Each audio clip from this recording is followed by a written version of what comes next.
Hi, folks. Bob Mannery here. You're listening to A2D Radio, real sports talk radio for the fans, by the fans, no agenda. These guys are the best in the business. Hashtag it. No notes.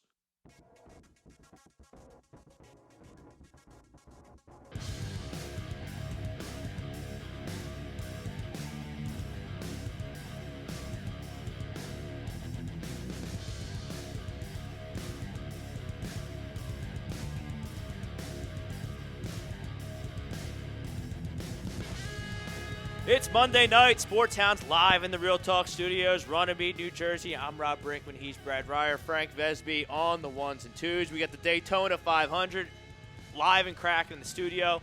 We got spring training talk, we got second half hockey talk, we got second half baseball talk, and it's always football season here in the Real Talk Studios. New sponsor to tell you guys about, Ambuck Services, all your gutter and landscaping removal duties. Visit ambuckservices.com. Tell them A2D sent you. Get yourself a nice discount. And as always, if you miss anything on A2D Radio, we're on Instagram, we're on Facebook, we're on Periscope, YouTube. You can stream us. You can download us on Google Play, Spotify, iTunes. The takeover is real. A2D Radio is absolutely everywhere. Got to join the debate. Let's get right into our poll question of the night, brought to you by Specialized Physical Therapy. Dr. Paul Vidal, he's our physical therapist. Make him yours too. 3 convenient locations, no appointment necessary. SpecializedPhysicalTherapy.com. Brad, it seems like after this Mookie Betts trade, the Yankees fill their void in the starting rotation with Garrett Cole. It would seem that this is a foregone conclusion that it's the Yankees and the Dodgers in the World Series. That's our poll question tonight. Do you agree or disagree? Somewhat. I mean, listen, one thing about baseball, it's not played on paper. It's played in the field. That's correct. So, I mean, things can happen. Injuries can happen. Guys can have bad years. Certainly on paper right now, the Yankees and Dodgers are both looking like possible favorites, but that's not to say Houston can't join in. That's not to say now Houston. Now they're beleaguered, but they're interesting because I think that this can go kind of one or two ways for Houston. I think they can either use it as a chip and really challenge the Yankees in the American League like they have the past couple of seasons, or they can let that chip on their shoulder get the best of them. I think they're going to get beamed a lot. I think they're going to get in a lot of fights. Even though they're not the World Series champions, they're going to get everybody's best shot, especially from Oakland and especially from Anaheim, who seem to be the most put off by the cheating scandal. Oh, and the Indians, too. The Indians, they're pissed as well. Yeah, the Indians are – a lot of guys on the Indians are pissed off. And, Trevor Bauer he's now nuts. He's on the Reds. They don't play him. I mean – Justin Turner on the Dodgers went nuts. At what point do these guys just got to let this go and go play baseball and prepare for their season? Well, because the spring training games haven't really started yet. In the media, these guys really have a lot of time in their hands, and the media is asking them and they're egging them on. So, of course you're going to get reactions right now. I think once the games start being played, it's not going to be quite as big of a distraction as it will be for Houston, because every game Houston plays that's not a home game. I'm talking about Houston. I'm talking about Houston's opponents. Don't you think it's a little bit of an unhealthy obsession, a little unhealthy kind of grudge? Like, you can't control what the commissioner did. The commissioner did what he thought was great, best for baseball, slapped him with a big fine, took away some draft picks. Let's be honest. $5 million fine. It's not enough for a billionaire. Because the Yankees got cheated and Rob, Brad's pissed off. Rob, I get it. That's like fining you a quarter because you said a naughty word. I mean, come on. $5 million for Jim Crane should be suspended. I mean, how is Jim Crane not suspended? He's the owner. They suspended Steinbrenner. I can get behind. I get behind that. Why is he not suspended? Don't give me this crap he didn't know. Well, I think Joe Musgrove, who pitches, he's the ace for the Pirates, the stinky Pirates. He said, I think these teams got these players that are criticizing, these teams that are criticizing, they need to be careful, because I think if he said this. These are his words, and I'm paraphrasing. I don't have the direct quote in front of me. That if Rob Manfred took his little investigation league wide, I think he'd find a bunch of stuff in all the different teams that they wouldn't like. Perhaps, but to the extent that the Astros went to, and maybe Boston, who could be the evil twin. I mean, I don't know about that. I mean, I also think it's interesting. At this point, what I would say is, the teams that are, and this includes the Yankees, and I probably will get crap from my Yankee brethren for saying this, but you know what? I would say to Brian Cashman, we better have a clean house, because people in glass houses shouldn't throw stones. If we did anything bad, we better shut the hell up. The interesting. But I don't think they did, because if they did, I don't think the Well, Yankees I don't know would about that. First off, I think every team tries to steal signs. I think every team. They do, but I mean, I think every team but whistling and banging guilty. on trash cans is a bit much. You don't think every team in the MLB is in some form or another trying to steal signs and get a leg up? Of course they are. Anybody that's on second base is trying to steal signs. Okay. I mean, absolutely. But there's a difference between doing it that way and doing it with technology. That's the thing. You have no proof that they use technology to cheat. Who, the Astros? No, that buzzer thing is unfounded. We're not talking about the buzzer. We're talking about what happened in 2017 with the trash cans. With the trash cans and the video camera. I mean that and the whistling. According to now, Brad, according to the Nationals, they're saying that they can hear the Astros whistling during the World Series. I mean, okay, whistling is not technology. Well, whistling instead of banging trash cans based on signs. Banging trash can is not technology. No, but if they're banging a trash can for a curveball and once and twice for a fastball, they're using technology to get that information. Okay, but every team uses as much as I hate it, it's a data analytics driven sport these days. Right, but you can't use video. You can't. Not during the game. Not during the game. No. Listen, if you're videotaping a third base coach, and then you're seeing what a guy's doing, and you're using it as a scouting report for the next game, that's one thing. But during the game, you can't be doing that. And they were punished. They're found to be cheating. Yeah, but they won a championship because of it. Well, let me ask you a question, Rob. Why did Jose Altuve in 2017 bat 190 on the road? I'm sorry, no, he batted 140 on the road, and he batted 400 at home. Because they cheated. And don't tell me it has no effect. There's discrepancies. We could go through the whole league, Brad, and have discrepancies like that between home and road splits. Don't tell me that it doesn't make a difference. If it doesn't make a difference, then why did they do it? Okay, well, why does Nolan Arenado hit the snot out of the ball at Coors Field and has diminished stats on the road? Because Coors Field has thin air, that's why. It's not quite the same thing. What's the difference, though? Every team has that advantage at Coors Field. But every team has a certain home field advantage. I'm really going to push you. I'm really going to push. But to cheat is another story, Rob. Okay, they're using technology. They're using technology. You are not allowed to do that. And they were punished. No, they weren't punished. Yes, they were. $5 million. How are the players punished? They lost.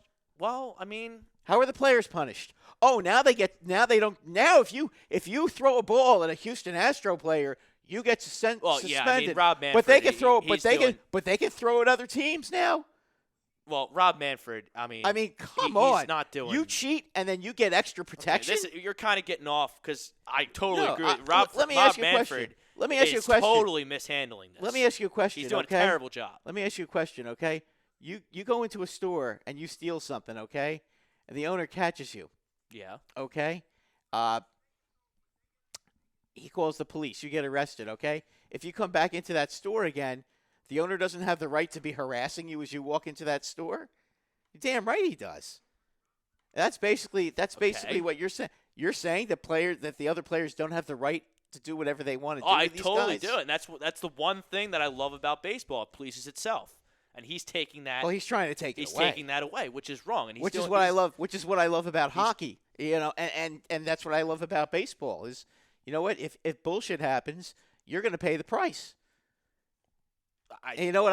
I think regardless of what Rob Manfred does, I think if Jose Altuve is at second base trying to complete a double play, he's going to get smoked. And you know what? And one of the he's guys on Oakland, he's going to get hit. He's going to get spiked. he's going to get elbowed. Yeah, same with all these guys that are acting like total douchebags. If he tries to steal a base, don't be surprised if somebody tries to tag him right in the face. I mean, yeah, I would. There's going to be a lot of gamesmanship, and there's going to be a lot of dirty-ass plays. If he dives into a base, I know I'm putting my knee down. I'm going to try to make sure he breaks his nose. I'm totally fine with all that. Totally fine. But Rob Manfred isn't. Rob Manfred thinks that they should get special treatment. I would like to see that.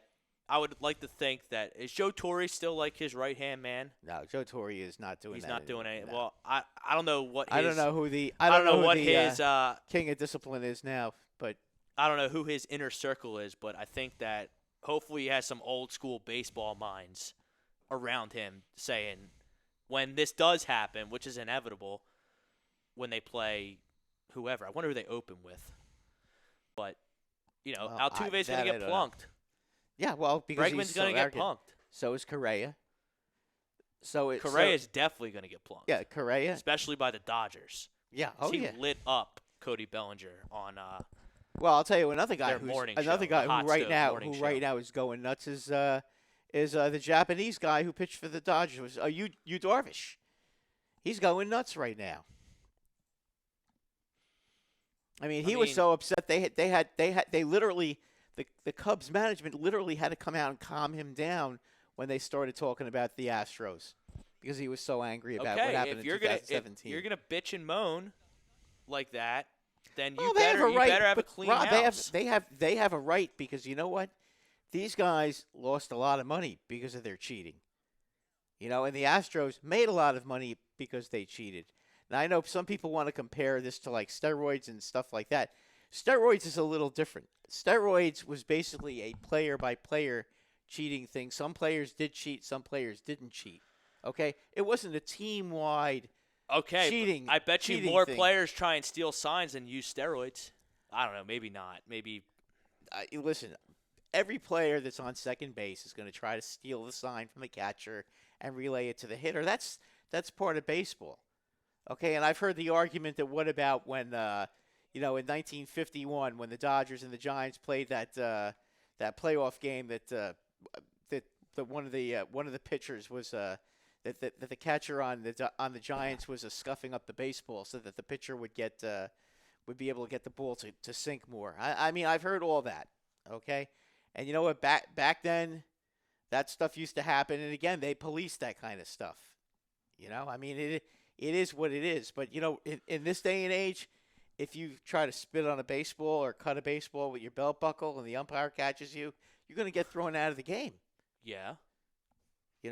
There's a punishment involved. What happened with the players on Houston, they did not get punished. And I think that is why everybody is so angry. They got complete immunity, which to me is a bunch of crap. That's my problem.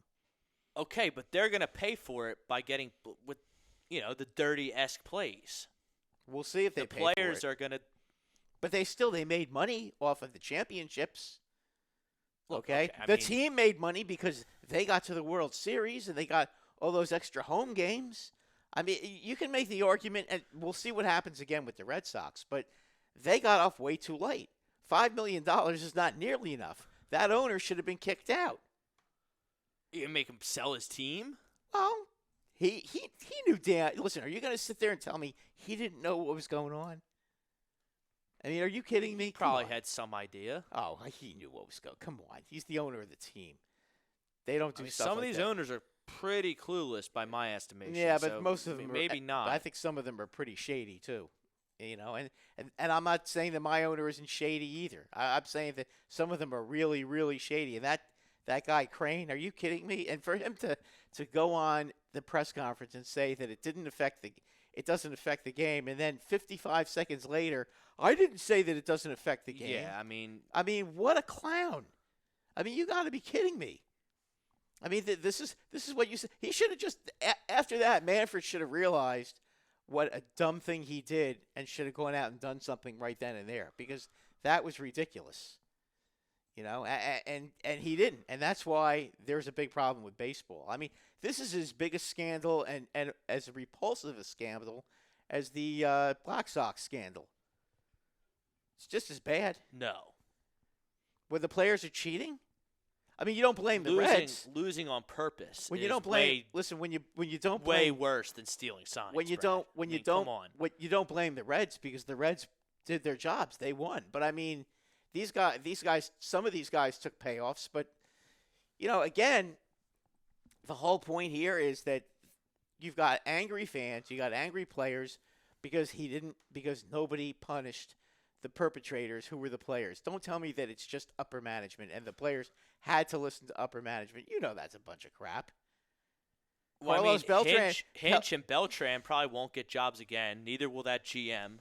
He'll probably never get a job again. But they made their money. Okay. They made their money already. By the way, by all my accounts, Carlos Beltran is the orchestrator of this sign-stealing thing, and he worked for the Yankees the 2 years prior to 2017. He also played for the Yankees in 2000. What year was it? 15? 15. Was it? Well, he played for them for 3 years. So I mean, still they and none of them have apologized. The only one that even remotely apologized was Marwin Gonzalez, who's not on the team anymore. Keuchel apologized. Keuchel did too, but he's on the White Sox now. Yeah, and Keuchel did too, but then Keuchel sort of took it back a little bit. But I mean, none of these guys who are still with the team have apologized. They haven't even admitted wrongdoing, which is the height of arrogance when they got caught red-handed. So, not enough was done. As I said, finding a billionaire $5 million is a slap in the wrist compared to how much. That's a lot of money, Brad. Rob, how much money did he make for each World Series home game? I don't know. Okay, well, $5 million. Let's $5 million is a drop in the bucket.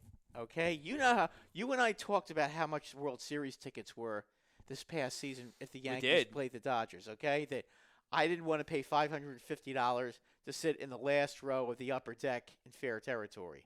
Okay, $550 for the worst seat in the house. I don't know what that. I mean, the tickets were on average. The tickets are like $2,000 a piece, and there's 50,000 seats in each stadium. So that's just tickets. That's just ticket sales. That doesn't count food, the concessions, the parking, the merchandising, and all that other crap that the money that these teams make. I mean, come on, you're going to tell me $5 million for that owner? That's like, as I said, that's like you and I getting fined a quarter. I mean, it's ridiculous. It really, you can't justify that. You can't even justify that that's a punishment. Big deal. They lost a couple of draft picks. You know what?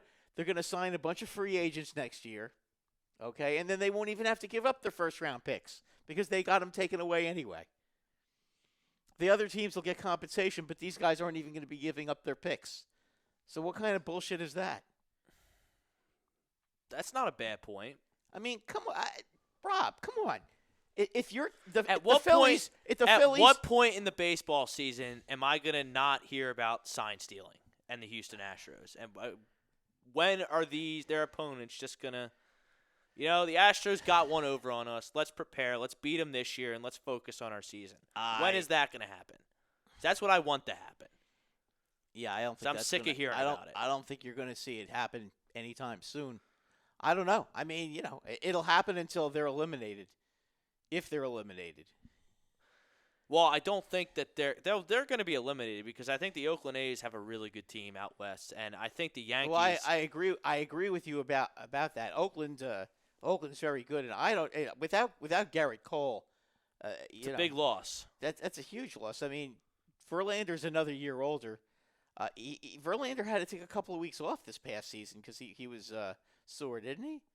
If I'm not mistaken, yeah. I think they needed to rest him for a couple of weeks in September because he was sore.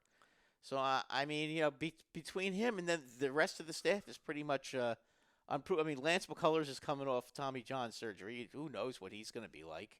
And he's always even without the Tommy John surgery, he's always getting hurt. If it's not his arm, it's his back or his calves or whatever. He's always getting hurt. And then how do you pronounce that? Urquidy? Yeah, the fifth guy. Okay, he's going to end up being the second or third pitcher? No, because they have. Who do they have left now? That's really Verlander. Good? Let me bring it up here. Yeah, who's filling out their staff? I mean, they lost Cole now. They lost Keuchel.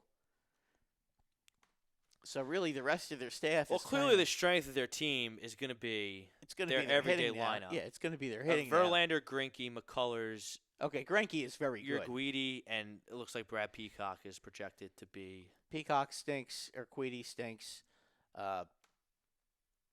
Bullpen guy. They have Azuna at the back end. Josh James Davinsky's pretty good. They're okay. They signed Joe Smith. He's not that good in the offseason. Yeah, I mean they're the front end of the staff is still pretty good though. But getting back to the poll question, I don't see how it's not Yankees and Dodgers. Even a handful of injuries, I don't think can derail these teams from inevitably meeting in the World Series. I mean, well, let's look at the Yankees first, okay? Right now, their chief competitors would have to be Tampa Bay, Minnesota, and Houston, and Oakland. And Oakland really gives them a lot of trouble. So, I mean, if they can avoid Oakland, they probably would be home free because Oakland seems to have their number. Now, I mean, you look at the Yankees roster. It's very strong. I mean, they really don't – the Yankees don't really have a weakness per se. I mean, are you really going to tell me that the lowly Oakland A's with a bottom payroll are going to beat the Yankees 4 out of 7 games? They've got good players on their team, though. Okay, but I'm looking at a lineup, projected lineup, according to RotoChamp. They have them winning 100, going 100 wins, 62 losses. That's That's a 61% winning percentage. I would agree that I think that's pretty accurate for them. And then you have LeMahieu, Judge, Torres, Stanton coming back, who didn't really play at all last year. Nope. Gary Sanchez, Brett Gardner. We'll see what Urshela does at third. Tauchman, Voigt. That's pretty strong. You could also see Andujar. You could have Tauchman not playing. What could happen, because they're talking about Urshela playing third. They're talking about Stanton playing left, and then they're going to put Andujar as the DH. Okay, so you're going to make Stanton play the outfield. Right. Is Andujar ready? Well, let's see how he hits. But I mean, if he hits anything like he did 2 years ago, I mean, why wouldn't you do that? And then you bring in Tauchman for defensive purposes, in the 7th, 8th inning for Stanton. And then when you want to give guys rests, they have all kinds of. The Yankees really are a team that has a ton of depth. They should win the division easily, and they should really coast to the American League Championship. But again, you have to win it on the field. And then you have a Garrett Cole coming in. Well, Cole is the difference. Even him without coming in hot as the ace, followed by Tanaka, Severino fully healthy. Then you're gonna have Happ, and then you got to run Montgomery out there every 5th day until Paxton can play, which will probably be in May or June at the latest. And don't forget Domingo Germán, who was 18-4 last year.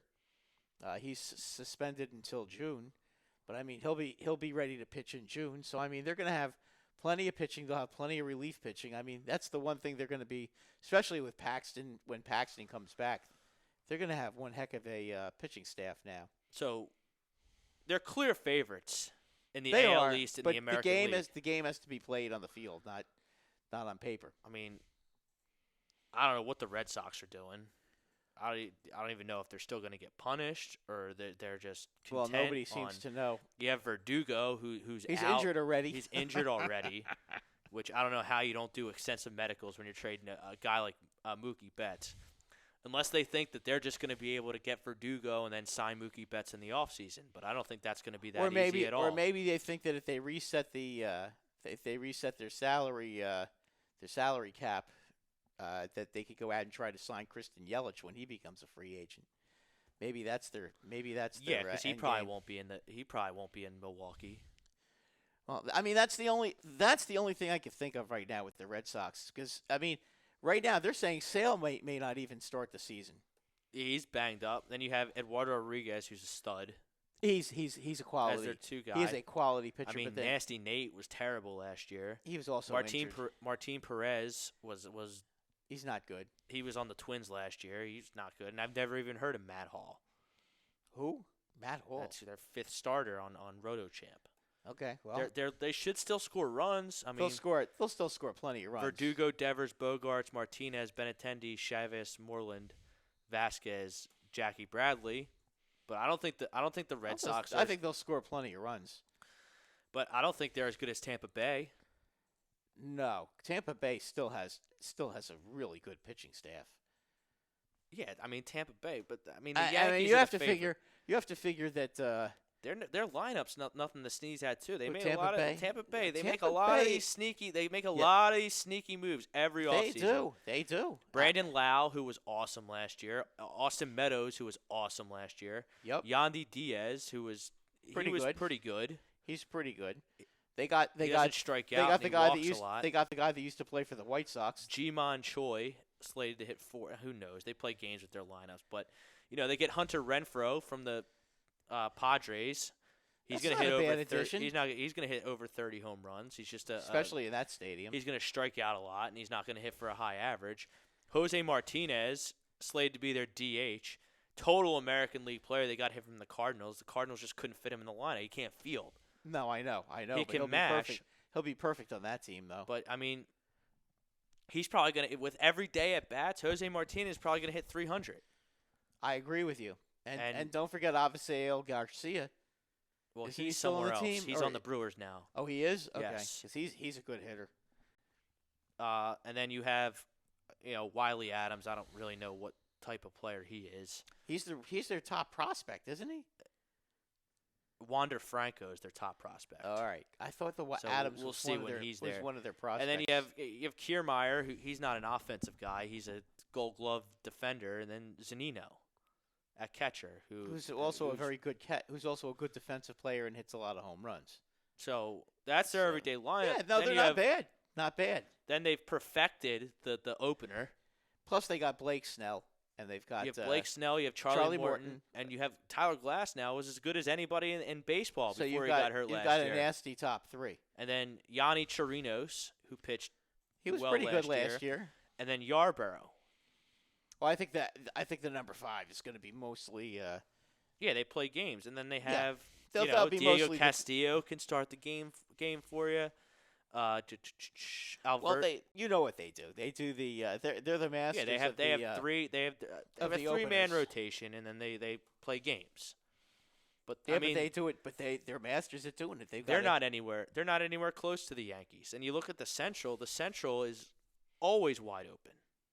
Always Well, I think wide this open. year, I think Minnesota this year is going to be even better than they were last year. I think Sano is going to move to first base, right? Isn't that what they're saying? And Donaldson's going to play third. And then you've still got that shortstop who's a real good hitter. I can't remember his name. Polanco. Polanco. Thank you. He's real good. Who's playing second base for them now? Is that still that Adrianza guy? They are going to have. See, no, I don't know if this is accurate. This isn't Nelson Cruz. Isn't he on the Rangers? He's on the Rangers now, I thought. Or is he on the Twins still? RotoChamp has him on the. Okay, well, he's the DH, though. Yeah, but I mean, I thought he was not there anymore. Hold on. I thought Nelson Cruz signed somewhere else. I could have sworn he signed with the Rangers.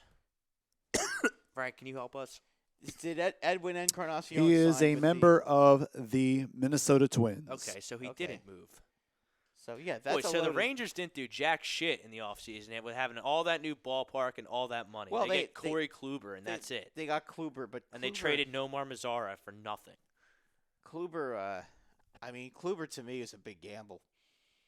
Because he's making a ton of money. Yeah, but they barked their Yeah. mouth for how long about how they were going to be aggressive, and they got nothing. Well, nobody wanted to play there. I mean, if I was a hitter, I'd be wanting to play there. Listen. So that might change my opinion here of the Minnesota Twins here in the Central, because I love the White Sox. Well, the Twins can still hit. I just don't know if the White Sox pitching is good enough to stop their hitting. They're a bunch of young pups. I know they pitchers. are. I know they are. They're highly regarded, high pedigree prospects. But the only one that's really shown is Giolito. Is Lucas He's Giolito. a fantasy stud last year for me. Yeah, who I got rid of. Well, I mean, he really didn't blossom. But I mean, I picked him 2 years in a row. You look at the Twins. You got Berrios, who's really good. You got Odorizzi, Homer Bailey, Kenta Maeda, and Randy Dobnak. Oh, Dubnik. Isn't that the Uber driver? I've never heard of the man. Yeah, I think maybe you're Mr. American League. He's the Uber driver. He was the one that they got bombed in Game 2 when Didi hit the and then you look Grand at them. Slam. Twins are really good. They got Taylor Rogers, Trevor May, Sergio Ramo, Clippard out of the bullpen. They got a pretty good bullpen. I just don't see their starting pitching is not. But there's good no enough. way that their starting pitching is not good enough to beat the Yankees. It's not good enough to beat the Astros. There's no way that they're going anywhere. The Twins? The Twins will win their division because that division is not good enough. You don't think the Twins can beat? What team are they going to? Can they actually beat in the American League? You don't think they can beat the Oakland Astros or the A's? No. And I don't think it's a foregone conclusion. Oakland has a legitimate ace pitcher. Oakland's awesome. Oakland's awesome. And you remember Frankie Montez, he got suspended for steroids. Yeah, he's going to be back. He's going to be back. He's pitching great before he got suspended. Yeah, Oakland is really good. Look, I just look at the White Sox. Bullpen. I think Moncada is a superstar. I think Tim Anderson is good. Yeah, he's really come into his own. Going to be a 2020 guy probably this year. Jose Abreu is just a run producer. Has been since he came over from Cuba. And then you have 4, 5, 6. You have Grandal coming over from Milwaukee. You have Encarnacion coming over from the Yankees. You have Jimenez, who's ready to be 30, 40 homer guy. Oh, Eloy Jimenez? Yeah. Yeah, he's a good player. And then you have Nomar Mazara, who comes over from Texas, who they just stole from the Rangers. I don't understand why Texas would trade him there. I mean, he didn't live up to his prospect hype, but he's still pretty good. And then Luis Robert, he might be better than all of them. Well, we'll see. You have to wait and see with him. I mean, I know I know he's the juicy prospect and so on and so forth, but we'll see with him. But I mean, you look at Abreu 3rd, Grandal 4th, Encarnacion 5th, Jimenez 6th, Mazara 7th, Robert 8th, then you have the second baseman Lori Garcia, who, he's okay. I guess he's good at defense. He's okay. I mean, it's like he can run a little bit. Yeah. Yeah, I mean, strikes out way too much and never walks. But he's going to bat ninth, so they're not. I don't think they're going to worry about him. Giolito, Keuchel, Rolando Lopez, Gio Gonzalez, Dylan Cease, but you remember they'll have Carlos Rodon, high strikeout guy. Is he going to be back this year? At some point, you would think. Didn't he have Tommy John last year? He did. So he's going to probably. I'm going to read the old. He probably not. Read the old update.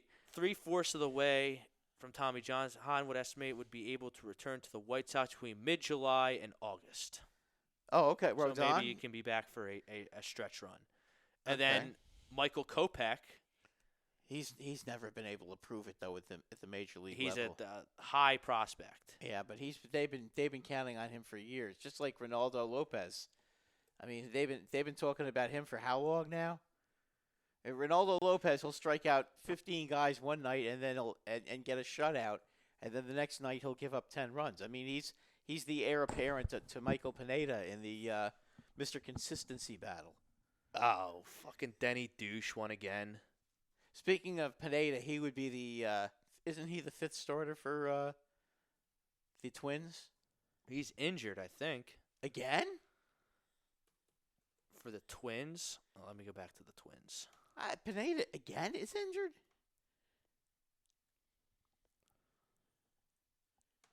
I mean, he's not slated to be in there.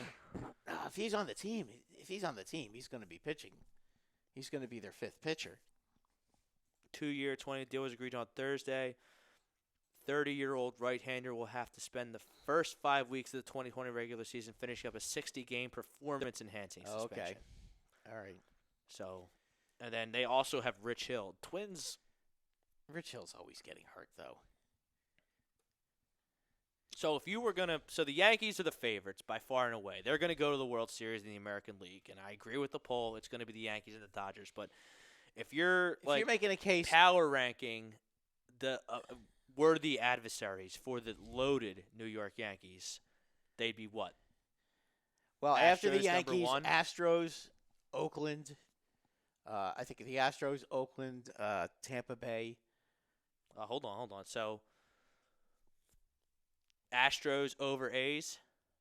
I think the A's are going to win that division. Okay. Out there in the West. Okay. Then Oakland, and you Garrett Cole's such a big. He's such a big loss. Well, yeah, he was. He's the best pitcher in the league.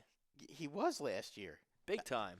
Yeah, I mean, they don't really have anybody to replace him. I mean, you can make the argument Zach Greinke, but Zach Greinke. When the American League gets used to him, he's going to get rocked. I mean, I have no doubt. I have no doubt about that. I mean, so you figure with the Astros, well, between the Astros and Oakland, I would still give until the Astros are replaced, I'd make them 1, Oakland 2,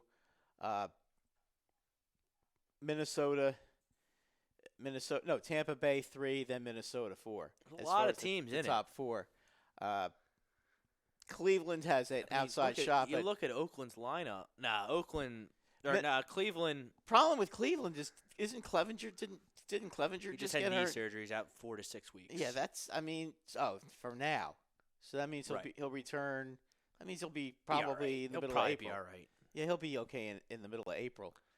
But they still have Clevenger and Bieber. I mean, they still have a couple of pretty good pitchers on their team. They have Carrasco. They have if Carrasco can stay healthy. One of the best. I mean, he had leukemia. They have Hands in. Different than a shoulder injury. I know, but they have Brad Hand in the bullpen, who's one of the best relievers in baseball. I'm out on Cleveland. I was out on Cleveland last year. I said they wouldn't make it, and I was right. Well, the reason they didn't make it is because Jose Ramirez in the first half was invisible, and then he had a terrific second half. And I traded for him, and he turned it around. Yes, he did. Looking at the A's, am I crazy for thinking they're the second best team in the American League? No, you're not crazy. They're really good. Semien, Lorano, Chapman, Olson, Conrad, Davis, Piscotty, Sean Murphy, who's finally arrived. He's been a prospect for years. They can hit the ball. They don't have a second baseman. Yeah, so but they got to figure that out. Second base is the easiest position to fill. You don't have to have a second baseman that can hit if you got a good lineup. And I mean, don't necessarily have an ace, but I mean, Fires, Minaya, Montez, Luzardo, Bassett. You're gonna have AJ Puck in the bullpen. You're gonna have Petit still in the bullpen. You're gonna have Liam Hendricks in the bullpen, who's Liam awesome. Hendricks was really good last year. Joaquim Soria, who's he's a veteran. He's up and down. He's getting up there in age, but that team is really good, and they're really young, and you can expect that they're going to be even better this year. So I like Oakland. How many games behind Houston did Oakland finish last year? Great question. Not a lot. I think they won 95 games. All right, Houston won 100, so they probably 7-8 games. Frank, can you help us there? Frank, how far? 2019. What was the final standings? How far did Oakland finish behind Houston?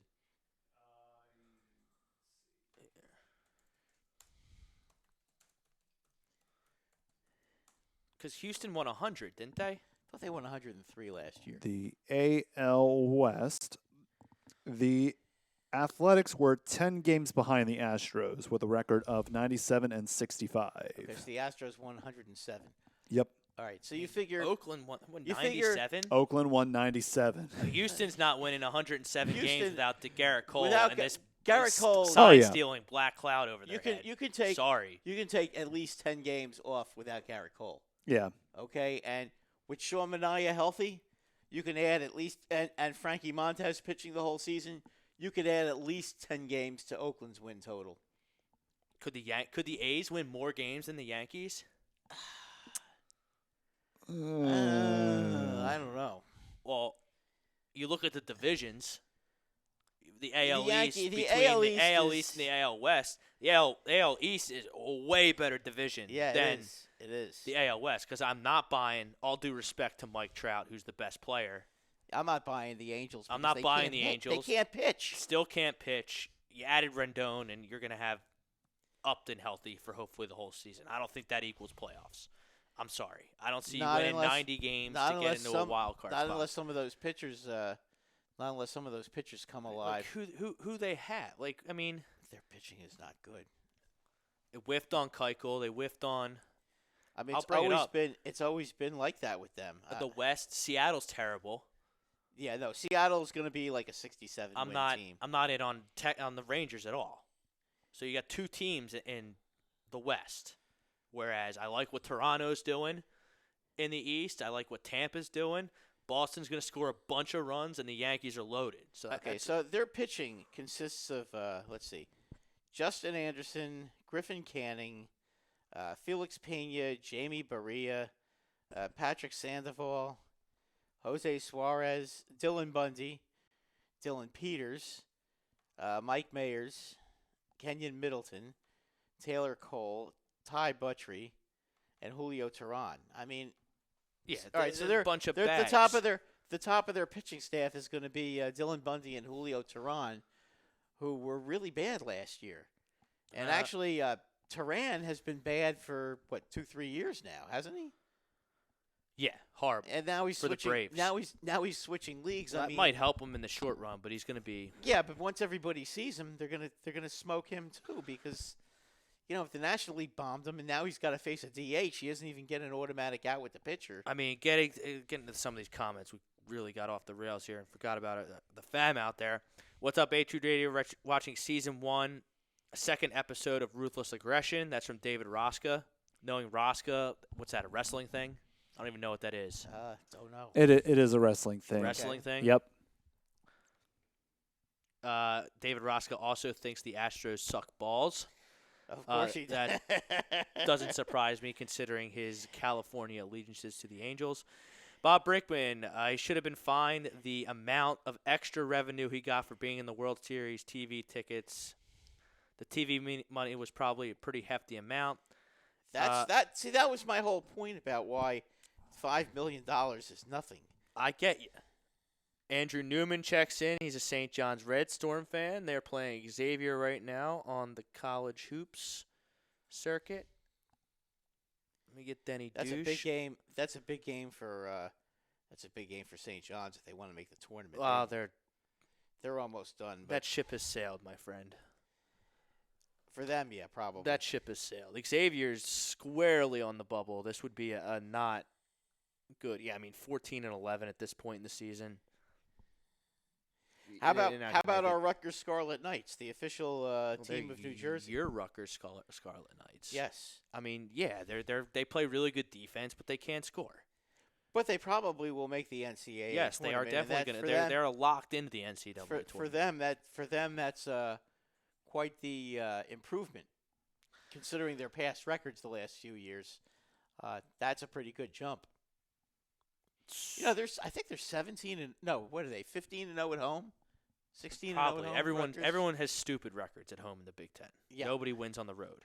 Greg Milakovic, what's up, fellas? Disagree to the poll. Dodgers will always choke, and I will never willingly say anything good about the Yankees. FNY. Well, I would expect that. But out like, of you, I mean, out of him. I don't hate the Yankees as a Philadelphia sports fan. I hate the Mets. Well, that's who I would think. I'll root for the Yankees over the Mets any day of the week, or the Yankees over the Red Sox any day of the week. Well, I'll tell you what. I always love Jeter. I would be rooting for the Phillies to knock off the Mets at all times. I mean, And I don't ever. I never root for the Mets. I'm You a would root Yankee for the fan. Phillies over the Red Sox as well. Of course, correct? I will. I can't. I mean, you know, we don't. We listen. You can't. If you're a Yankee fan, you can't. We don't give a shit about the Phillies. Why would we? Why would we care unless we're playing them in the World Series? Why do we really care if the Phillies are bad or good? I mean, now we might care because a lot of us are going to be rooting for Didi Gregorius to do well and probably be rooting for David Robertson Joe Girardi to do well. I mean, these are guys that were very popular players as Yankees, and especially Didi Gregorius. I don't think there's a Yankee fan alive that doesn't want to see him kick ass with the Phillies. I mean, Didi's just one of those guys. Everybody loves Didi Gregorius. You guys are gonna love him too, because you know what? He goes out there and plays his ass off. He has no excuses. He can field. He's got a great arm, and then he's got power. The only problem with Didi, he doesn't walk enough, and he is very, very. He goes on hot streaks and cold streaks. But boy, when he goes one of his hot streaks, they can last like 2 months, and he can carry a team. And that's he's really a clutch hitter. Oh, he's. We're gonna get to the National League. Hitter. Bryce Blackwell's in the YouTube chat. There's a lot of good teams and players. Phillies will be solid. Just need another pitcher. Not to say they can't get one. They'll get one. They'll get one because they're going to be getting in the National League. And the Dodgers, who, with all due respect to your Yankees, I think are just a touch better than your Yankees on paper to start the season. That's now, close. It is very close. And as you pointed out so studiously, the games are not played on paper. And the Dodgers have a tendency to choke in big spots, but when I'm looking at the National League here, I mean, they're going to be running away with the National League West. You don't think Arizona can give them I think Arizona is going to make the playoffs as a wild card team. That's one of my favorite bets of the baseball season here is I like Arizona Diamondbacks I think they're going to be pretty good. Over their posted win total. Well, I'm going to get to the Diamondbacks in a second. Let me ask you a question with the Diamondbacks, okay? Are the Diamondbacks first of all, they have to stay healthy. And that's been a problem for them. Well, I think that if you're playing fantasy baseball this upcoming spring, you got to be careful if you're taking certain guys in the Diamondbacks. I'm all in on Starling Marte. Oh yeah, me too. Big time.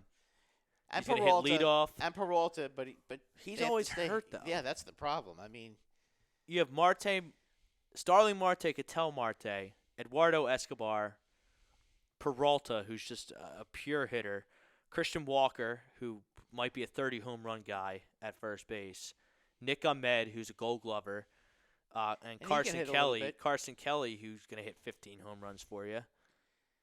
I mean, yeah. I mean, Nick Ahmed. They added Cole Calhoun, formerly of the. Cole Calhoun was not very good with the Angels the last couple of years. That's why the Angels finally. The reason for my optimism is they add Bumgarner. They add Robbie Ray. Get. They've had Robbie Ray. Is Robbie Ray going to be a free agent after this year? Good question. Not sure. I need to look that up before our draft. I know he love stocking up on the players within the walk years. Because I believe that this is his walk year. Because last year, if you remember, he was a prime trade candidate. And I think they kept saying they had a year and a half of control. Yeah, but they were good, so they kept him. Right. Which good for them. But then they went and traded. Greinke at the deadline to Houston. I mean, okay, but I mean, you look at their starting rotation: Bumgarner, Leak, who Leak will pitch you innings. He could give you a lot of innings. Probably give you close to 200 innings. Yeah, and he's okay. And he's okay. Pretty durable in terms of starting pitchers. He's like a 4. But he's a good 4. He's not a 4 that's going to get belted every time he. I mean, you have Robbie Ray, who's a strikeout machine. Robbie Ray is a legitimate number 2 pitcher. They have Zach Gallen slated to be the number 4 starter. They traded for him at the deadline to replace Greinke with the Miami Marlins. They gave up one of their prospects. I like him a lot. And Luke Weaver, who seems to. By the way, Zach, what's his last name again? Gallen. Zach Gallen. By the way. His uncle used to work with me. Yeah? Yeah, he's Zach Gallen's from the area? He's from I think he's from Summerdale. Okay. So I mean, we're definitely going to be rooting for him. I think when the Diamondbacks come to Philly, I know a lot of people who we all knew Jim pretty well. Jim Gallen used to work for us when with us when you were a debt collector. When I was a debt collector. Pretty much, and if you remember, my boy Buddy, that's one of his guys, and we all root for Zach. We hope that he does well. I mean, you look at I do think the Diamondbacks are going to finish second in the West and make the playoffs. Yeah, no, they're a pretty good team, the Diamondbacks. But, I mean, you just look at this Dodgers team. It just they're loaded with talent. surpasses the problem what with the Dodgers, though, is their bullpen is not very good. That's probably the one. That's the one issue that always seems to get them in trouble, especially in the playoffs. I mean, you look at their lineup, though. I mean, their lineup is great. Betts, Muncy, Turner, Bellinger, Seager, Pollock, Will Smith, Gavin Lux, Kershaw, Buehler, Price, Stripling, Wood, Urias. I don't know if they're going to go with a 6-man rotation. You're right about the bullpen. Their bullpen was very questionable last year. I mean, Jansen's good. He's good. He had an off year last year. By his standards, he wasn't as good as he usually I mean, is. they signed the closer. They signed Trinian from Oakland. But he was terrible last year. He couldn't get anybody out last year. I think he's.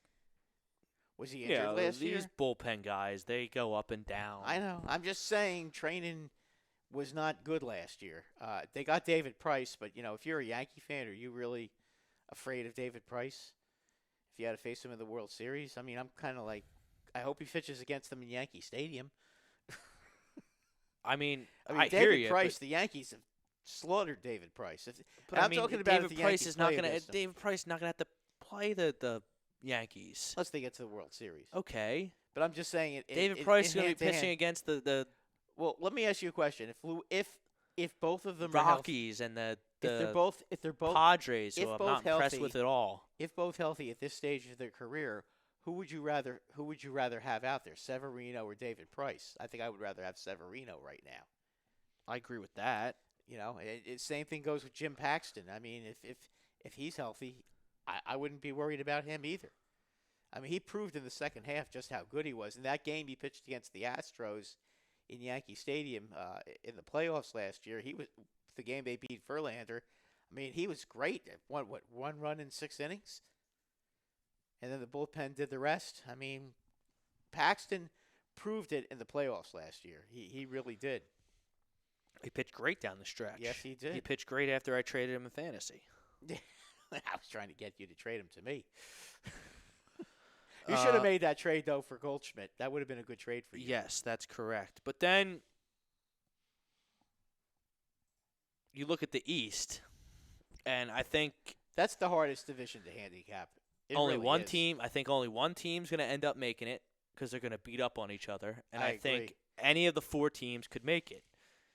I like what the Phillies did this offseason. Did they do enough? I'm not sure. But I think the Phillies have a good shot. You added a winner with Didi Gregorius. And you have a manager who has a clue. Oh, yeah, and he's extremely good with bullpens. I don't know how much Girardi. talent he's going to have to work with, but I'm sure, even with the 3-batter minimum, remember one thing about the 3-batter minimum, when the inning ends, if somebody only pitches to 1 batter, he doesn't have to pitch to any more batters the next inning. So, I mean, maybe the 3-batter minimum won't be as stupid as it seems. Girardi's strength is handling bullpens, though, and I think he's going to do a very good job for you. I think Didi Gregorius, boy, in that stadium, I think Didi Gregorius can hit 30 home runs in Philly. I would hope so. Well, I'll tell you what. Here's the thing. He can hit a lot of home runs in Yankee Stadium with the right. He loved the right field porch, no question, in Yankee Stadium. But he had a lot of long fly balls to left field in Yankee Stadium. In Philly, a lot of those balls are going to go out. I'm all for it. So I mean, you look at. Let me see how they have them stacked here, potentially stacked here.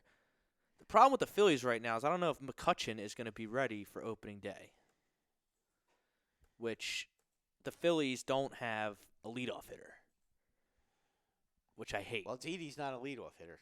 No. He doesn't walk enough. I mean, McCutchen, you would hope it's going to be. Yeah, he's a good leadoff hitter. He gets a lot of walks. I mean, his on-base percentage is usually. And I think Rhys 380. Hoskins is going to. The leadoff hitter? No, not as the leadoff hitter, but he's going to hit. He's going to hit better than 226. Oh, I would think so. I mean, that's my bold prediction for this Phillies team. Harper, Hoskins combined to hit 85 home runs. I think Rhys Hoskins is going to have a great season. huge bounce back year. I think he gets up in the neighborhood of 40 home runs, and I think think Bryce Harper is obviously going to live in the 40 home run neighborhood for the rest of his career. I think between Bryce Harper, Hoskins, and Didi, I think you're going to get 110 home runs. Not to mention the Phillies had the best offensive and defensive catcher. I would disagree about offensive catcher, but defensive catcher, absolutely. Okay, well, Gary Sanchez strikes out way too much. Yeah, but he also hits 35 home runs. Okay, well, Realmuto's going to hit 25. He's also going to hit for a higher average, and he's going to play much better defense and strike out way less. We're talking about hitting. I'm just talking about hitting. I would agree with you. Realmuto defensively is the best catcher in baseball. I think Sanchez is a better offensive player than Realmuto. And then, is Segura comes into camp, lost 15 pounds, says he stopped Where's he going to play, second? I don't know how they're going to do that. Are they going to put him in third? It depends what they want to do with Kingery. What position is Kingery best at? Second. He came up as a second baseman. They'll probably put him at second, and they'll probably have him move whatever. to third. This is where I trust Joe Girardi to do the right thing. He's going to do the right thing with Segura. He's going to put Kingery in the right. Well, Segura's going to play where Girardi tells him to play. And he has no leg, and Segura has no leg to stand on, and he knows that based on his comments so far in spring training because he was absolutely terrible last year. It was all his fault that Andrew McCutchen got hurt because he wasn't hustling, and deep down he knows that. And I would hope that he comes in motivated and ready to play because if he pulls the shenanigans that he pulled last year, Girardi won't play him. Lollygagging on the bases, lollygagging in the field. He's going to be on the bench. Yeah, he won't play him. He might be on a bus to Lehigh Valley. So, yeah, Segura. Girardi won't play him. And we kind of talked about at the top of the show. You have Nolan Wheeler.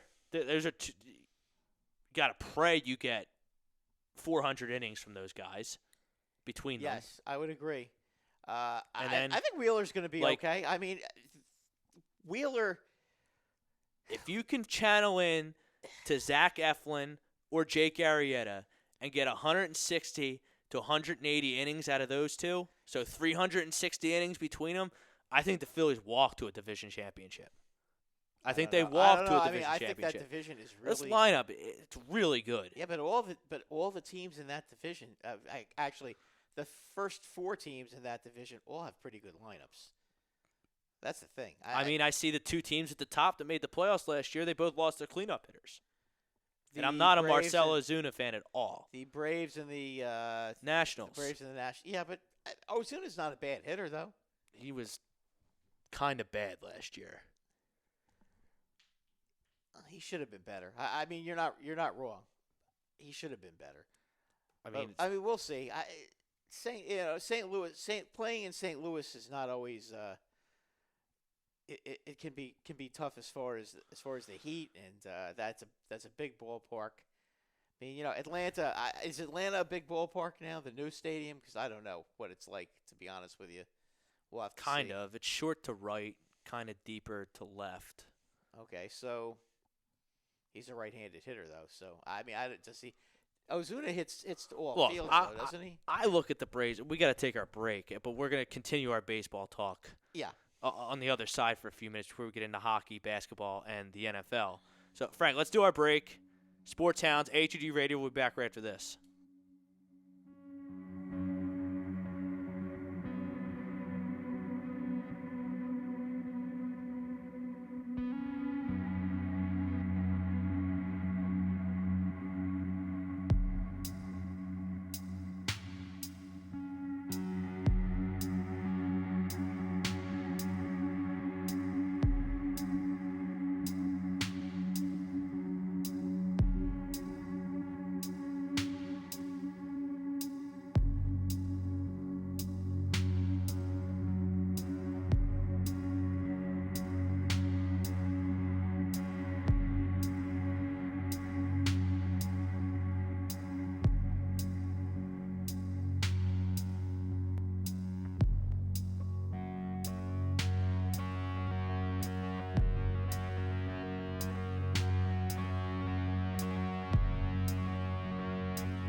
Welcome back to the Real Talk Studios, Runnymede, New Jersey. We are the Sports Hounds. I'm Rob Brinkman. He's Brad Ryer. Frank Vesby producing. As always, brought to you by Ambuck Services. All your gutter and landscaping needs, visit ambuckservices.com. Our poll question each and every week is brought to you by Dr. Paul Vidal, Specialized Physical Therapy, 3 locations. He's our doc. Make him yours too. Visit specializedphysicaltherapy.com for more details. We're on Facebook. We're on Periscope. We're on Instagram. We're absolutely everywhere. The takeover is real. If you miss anything, stream us, download us, Spotify, iTunes, Google Play, absolutely everywhere. Takeover is real. It's only getting bigger and better here at A2D Radio. Good talk. I want to continue our baseball talk before we get into the hockey and the basketball and maybe some football if there's time. But is the NL East the best division in baseball, top to bottom?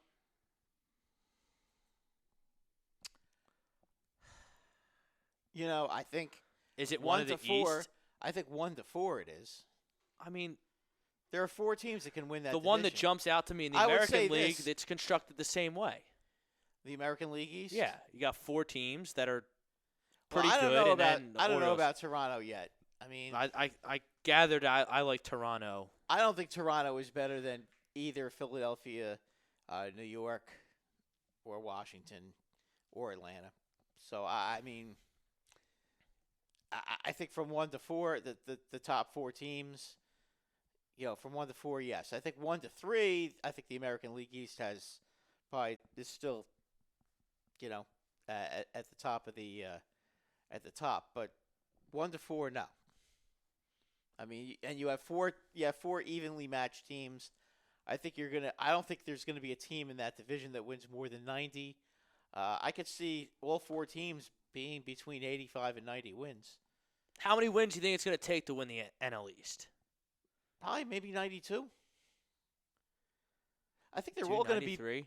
Yeah, they're all going to be beating each other up, Rob. I mean, that's the thing. Yeah, and the whole division is going to come down to who does the best against the Marlins, I think. And the Phillies didn't do well against the Marlins last year at all. Also, it's going to come down to who plays the best on the road. Because to be honest with you, I mean, the Phillies and the Mets both were very poor on the road last year. Both of them are going to have to pick it up.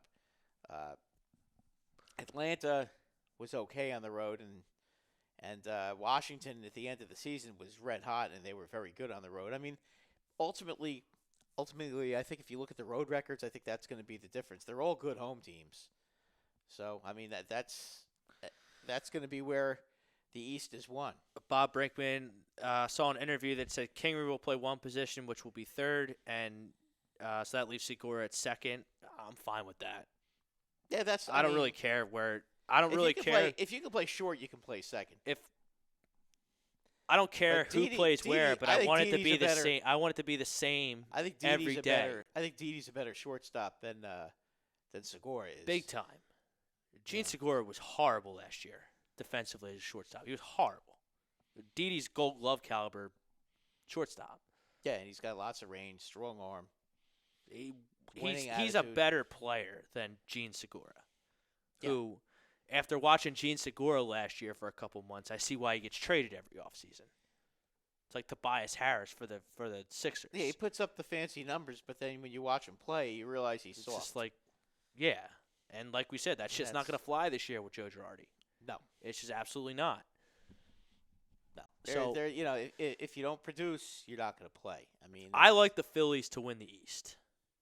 I do. I think it's going to be very, very close. I still like the Mets, but again, a lot can happen with the Mets. I mean, everyone's going to think I'm crazy, but the Marlins are obviously last. But then I think the Marlins are going to end up winning over 70 games this year. The Marlins? Yeah, I think they're going to go 71-91. They're projected to go 70-92. Well, that was a good guess, though. Phillies, according to RotoChamp, it's my favorite site to use for this type of stuff. They have the Braves, the Phillies at 78 wins. Nah, they'll do better than that. Which I like the over. Yeah, big time. Is that if you go to Atlantic City, is it going to be 78? Good question.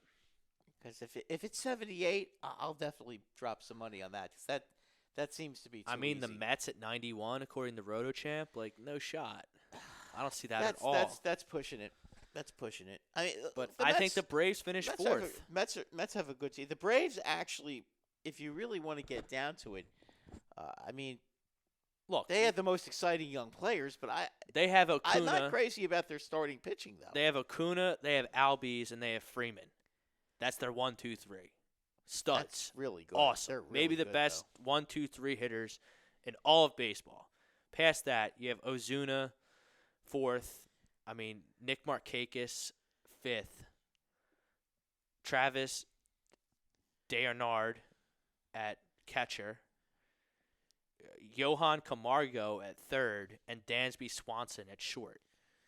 Swanson's not a big time that's hitter. a huge drop-off, 4 through 8. Johan Camargo was a pretty good hitter the year before they got Donaldson. He wasn't bad. Is he a starting? You really need to have him. This is not the American League. You cannot hide. Has he actually had a full season to prove it? Not really. I know in spots he played pretty well a couple years ago, and then they got Donaldson. They must think that he's ready to play. We'll see. We'll see. I still don't like the Braves bullpen either. Look at their starters. Mike Soroka, who I like. Cole Hamels has already been shut down for 3 weeks. Foltynewicz was horrible last year. Max Fried is... He's pretty good. He's pretty good. And Sean Newcomb's a huge question mark. You have huge question marks. Sean Newcomb couldn't throw strikes last year. 3 of their 5 starting pitchers have extreme question marks. You can say that at that. You can say that about the Phillies too, though. But the Phillies lineup is way better than what I just read for the Braves. It's deeper. Way better. It's deeper. I would agree with you. About that. You bring Will Smith in. You have Shane Green. Will Smith is pretty good. They did some things. Shane Green isn't good. And then Melanson is slated to be the closer. I don't know how that's going to shake out between him and Will Smith. Will Smith seems like a better player. Yeah, I think so. But, I'm supposed to be scared of this Braves team as the defending champions? I don't think so. I think they're destined for fourth place. It's a huge loss. It is a big loss. And then the Mets, I think they're going to finish third. And what about the Nationals? I think the Nationals second? And the Phillies are gonna haggle it out. I'm gonna be a homer and I'm gonna pick the Phillies in the East. Well, let's see. Because I think they're gonna add. The Nationals still have 3 real good pitchers. They have the big 3. They have Scherzer, Strasburg, and Corbin. Anibal Sanchez, he stinks. But let's be honest, he's Anibal Sanchez stinks. But 1 through 3, it's that's pretty strong. Their bullpen. You have Hudson, you have Doolittle. They signed Will Harris. Their bullpen proved proved that they're pretty good. Will Harris is a nice pickup. Wasn't he the one from the Astros? Yeah. That's a good pickup for them. And then, even though they lost their cleanup hitter, third baseman, like the Astros did, not the Astros, the Braves did, you know, you got Eaton at the top. You got Thames coming in to play first base, extreme power. Trey Turner's a beast. Juan Soto's a beast. They bring in Starlin Castro to play second. He's got some pop to him. He's not a bad player. And then you still got Robles, who's still a real good player. Robles, yeah. I mean, I'd like to. They have him slotted to hit eighth. I'd like to see him I think higher up in the order. Yeah, but, I mean, these are analytics. I think the Nationals. I think the Nationals are. You a lose dangerous Anthony team. Rendon in your everyday lineup at a premier National League position. Yeah, they like lost Harper. third base. They lost Harper before, and they won a championship. I mean, they have a way. They have a good farm system, Rob. And that they carries. have Soto now instead of Harper. Soto's better than Harper. I love Bryce Harper, so I don't say people are better than Bryce Harper. I'm not ready to put Soto there yet, but Soto is looking pretty good though. Oh, he's got all the power of Bryce Harper, and he's going to hit 290. He's an animal. Juan Soto's an animal. He's awesome. He's and a real good hitter. He's going to strike out probably at least 50 times less than Bryce Harper as well. Yeah, that's true. That's true. Thing is, you can't take away the fact that they did win a championship, and those guys know how to win, and they're battle tested. I mean, that's the one thing. Well, yeah, that's why I think that they're going to be a tough out. And then the Mets.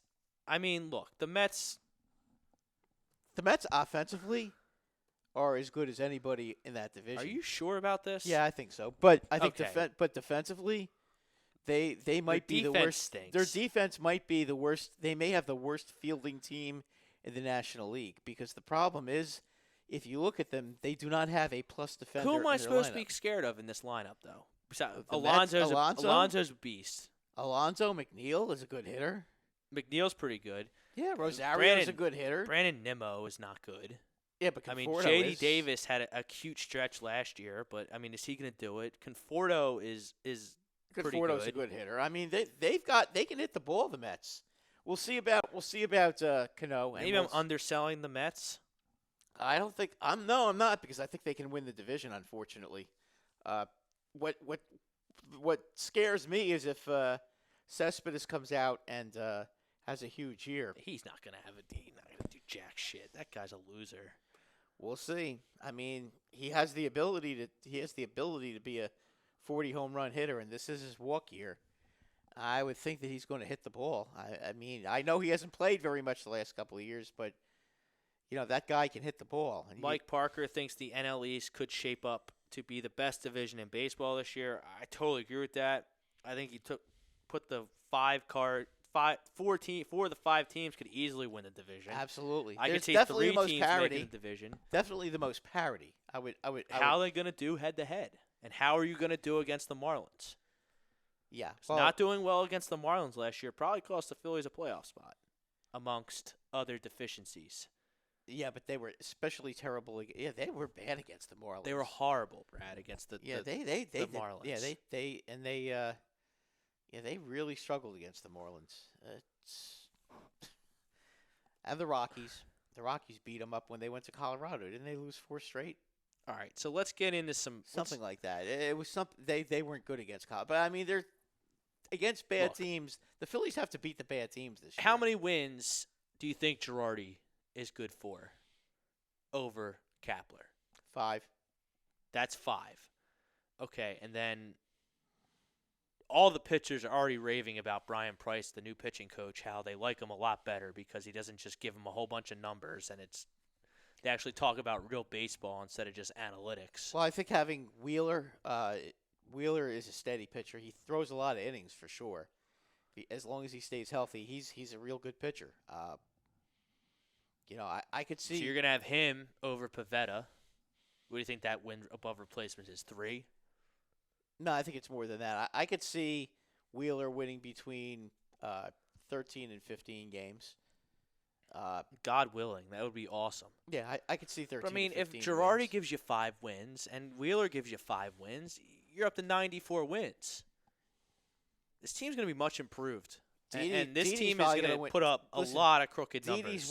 Didi's war will probably add an extra couple of wins too. So listen. The question is with all these teams, could be a matter of just who stays healthy.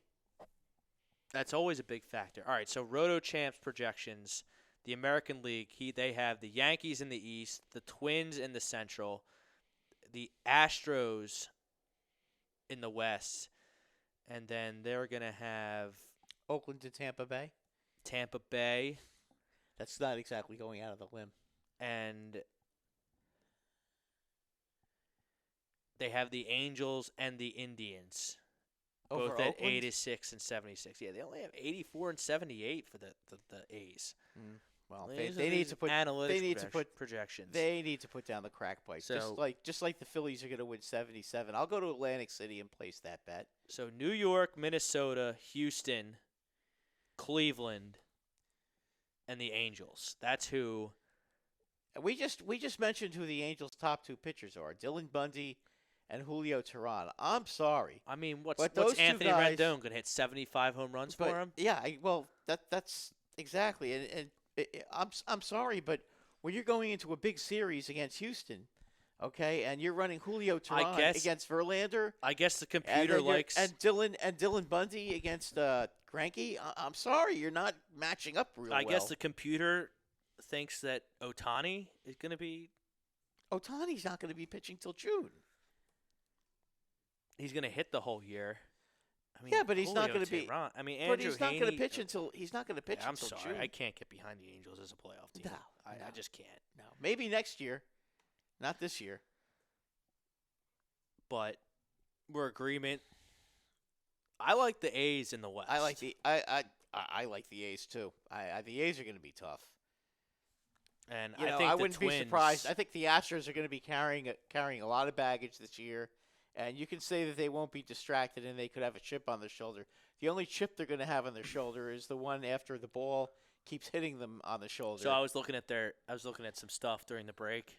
83.5 is the number, the over/under for them getting plunked. this year, Yeah. oh, it's going to be Houston. more than that. So you're going to go over 83.5? Oh yeah, I think I agree with you. yeah. I think But it's going to the be American over. League- I think it's going to be over 100. I think in almost every game they're going to get plunked. I want to be. They're going to get plunked. They're going to get plunked in every series. I can guarantee you that. Every series they're going to get plunked. Maybe not every game, but every series. Yeah, I they're think gonna Jose get plunked. Altuve is going to get plunked his first at bat of every series. Yeah, I would Damn agree near. with you. And then, they're just going to pick their poison between. Well, I don't know if they're going to hit him the first. What's going to happen is anytime Houston is behind significantly, those guys are going to get plucked. And Tom checks in to the poll question. He's got to agree, even though he's not happy about it. Look, Dodgers, they're just the 2 best teams, and there's a lot of talent. That's the only thing that excites me about it. But Well, we haven't really touched on the NL Central. no. That's a pretty interesting. So- division too. I really, love the only- Reds. I only had the Reds bad- last year, and they didn't come through. I love the Reds this the only year. bad team really in that division is the Pirates, who are an They're- embarrassment to baseball they're because gonna their win. payroll is only $43 million, yeah, they're going to win about which six. is absolute If bullshit. they're lucky, they'll Their win 60. payroll is $43 million, and Mike Trout makes $37.5 million. Cole makes about that much. You're telling me you're putting the best product you can on the field? No, they're not even trying. It's ridiculous. You What do you- trade what do you think, Marte Josh? for nothing. What do you think Josh Bell is thinking right now? Josh Bell, get me the hell out of Pittsburgh. Get me to a real baseball city. And Josh Bell's a really good player, but he's got no help. No, it's embarrassing how bad they're going to be. I mean, Gregory Polanco's okay. Yeah, but the rest of the team is going to be horrible. And Joe Musgrove is going to be your ace. I mean, Well, that's- they have Chris Archer. And is that supposed to be good? Do you know what they gave up for him? I'm aware. Brandon Lau and Austin Meadows, who've turned out to be Well, they're two idiots. extremely good Why hitters. can't you put me in charge of the Pirates? Yeah, I know, right? How could I do worse? I mean, what, are you kidding me? You couldn't because they're really bad. Somehow Roto Champs has them at 71 and 91. They're not winning 71 games. I don't see it at all. I'll take the under. I'll take the under there. How about now? What about I that love division? the Reds. Love them. Their starting pitching now is Awesome. let's see, Trevor Bauer. You have Our friend Castillo. Barrow, Luis Castillo, Sonny Gray, Sonny who was Gray. terrific last year. Oh, I know he was. That's because he's not playing in New York anymore. Well, he can't handle it. No. Their pitchers, Who's Sonny their- Gray, Bauer, who's- Luis Castillo, Wade Miley they bring over from Houston. I think Miley's going to be pretty good there. Lefty, coming to the National League. Yeah. And DeScalfani. DeScalfani. Anthony DeScalfini, I think, right? Whatever his name is. Yeah. He was okay last year. Didn't they have one other guy that was kind of like him too? That was on the team, had the same similar kind of numbers. I mean, they used to have Alex Wood, but he's back with the Dodgers. Right. He didn't really not pitch good. much for them. Yeah, and then he's they always hurt. have Iglesias at the back end. Their lineup is really good. It's the best lineup they've had in years.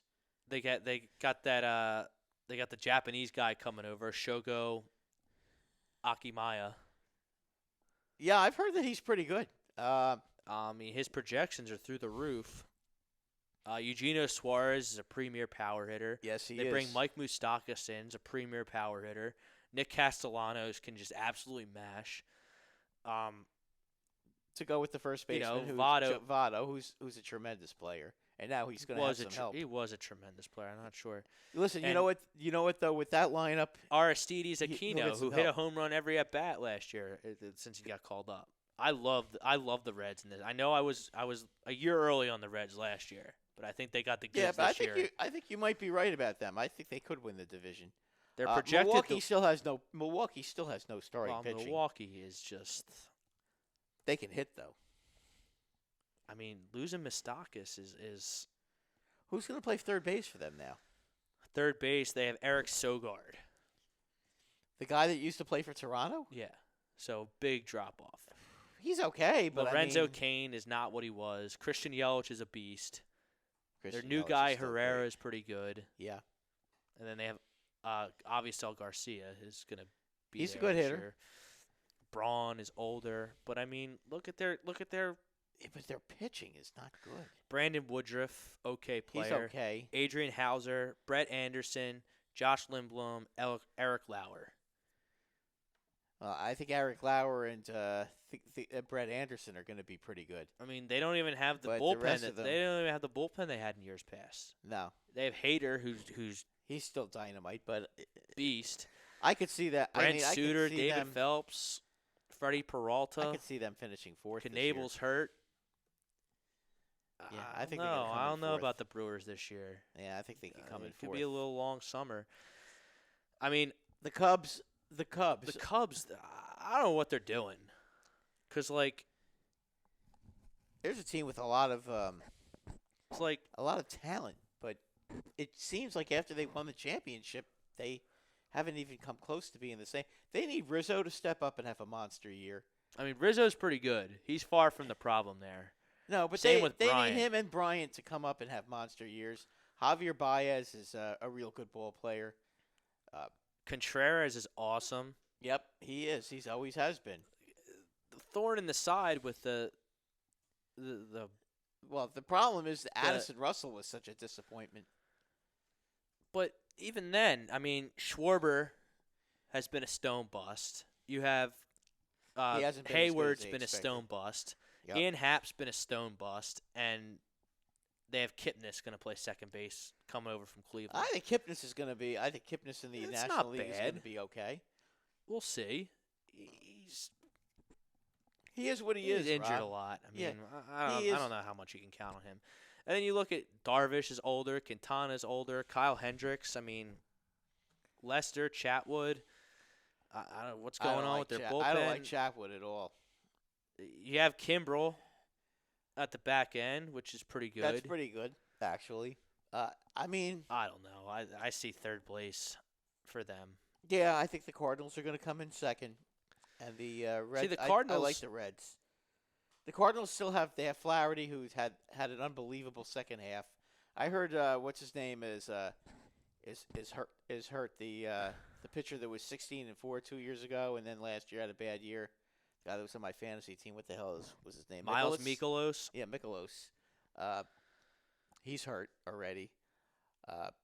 Dakota Hudson. I don't know about Dakota this Cardinals Hudson team either, been all but that good. I say this about the Cardinals every year, and they just do things the right way and pile up wins. Do they? Who ended up with Colton Wong, by the way? Colton Wong is on the Cardinals. He's on the Cardinals. Okay. He's a terrific player. Yeah. He steals got traded there bases. He hits for he got decent traded average. back there from Tampa Bay, correct? No, he's always been the Cardinals. Who did Tampa Bay have that got traded there and then left? That had a great year last year. He was an Asian guy. I just can't remember. His name. Garcia. He's not Garcia. Do you remember who I'm talking about? No. Yeah, they had an Asian guy who was really. I'm not, and it's not he. It's not Choi. Choi, of course, was a former Yankee farmhand. Never really got a chance to play with the Yankees, but he did show. I remember he played like 6 or 7 games and hit 3 home runs. He showed that he could hit a little bit.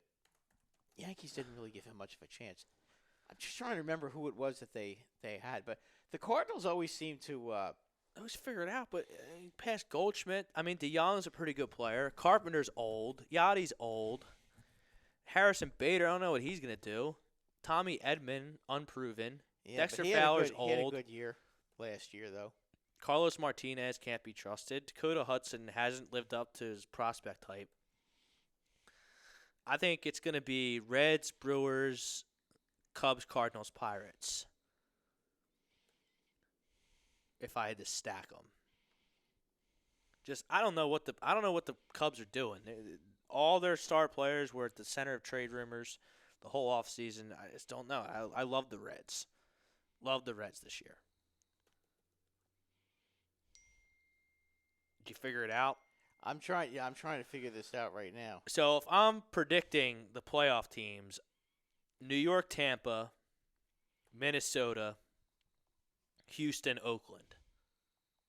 With Oakland, Minnesota, New York winning divisions. Astros as a wild card and Tampa as a wild card.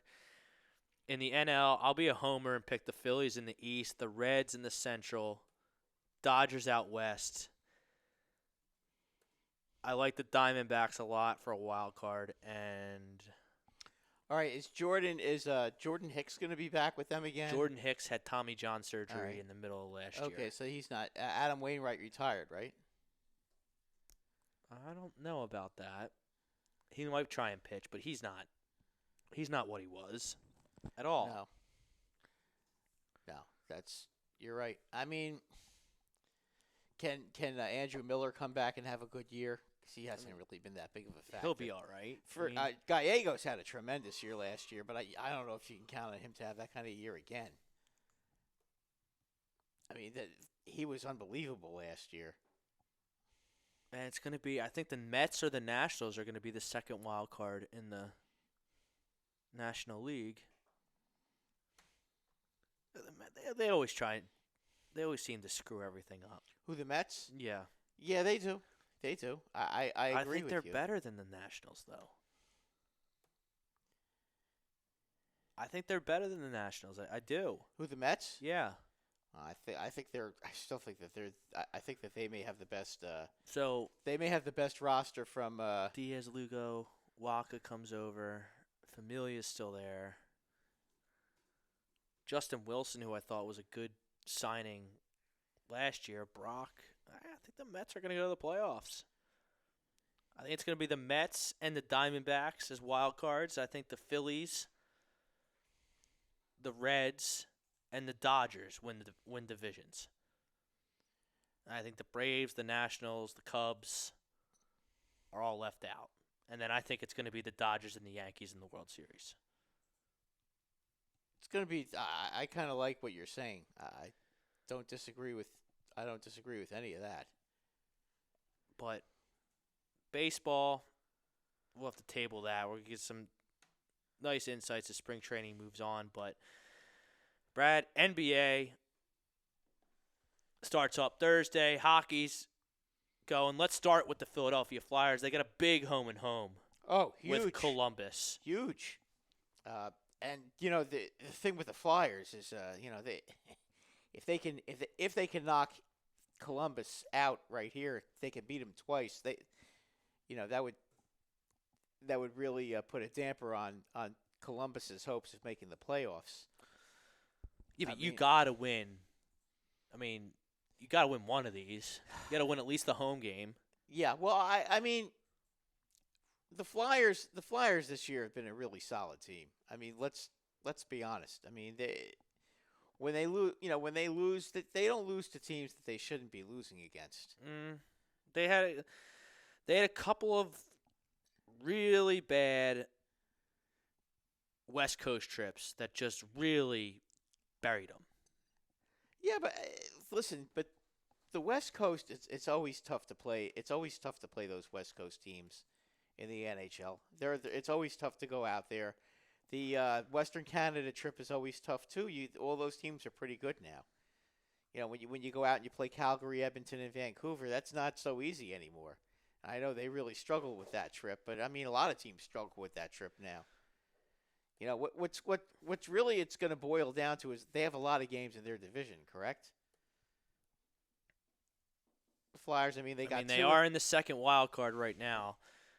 They really beat up on Carolina over the last couple games. They lost to Tampa.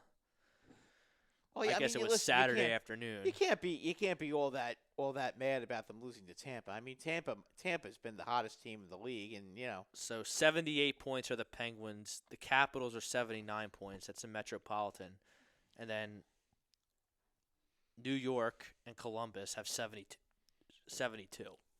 So number 3 seed in the Metropolitan is doable, and they really spit the bit against the Islanders last week. Well, that was a bad game for them. Well, they were about to get a point. They were about to battle all the way back and get a point, and they gave up a goal with 20 seconds left. Yeah, well, I mean, but the same could be said about the Islanders going out and this going Bettman, out and blowing this a big Bettman lead. point. This Bettman point is a bunch of trash. Yeah, I've been saying it's that. Terrible. I've been saying you that have. for a long time. You have. It's ridiculous. If you're gonna have overtime, forget. But what do you mean? You get a point for a loss? I don't get it.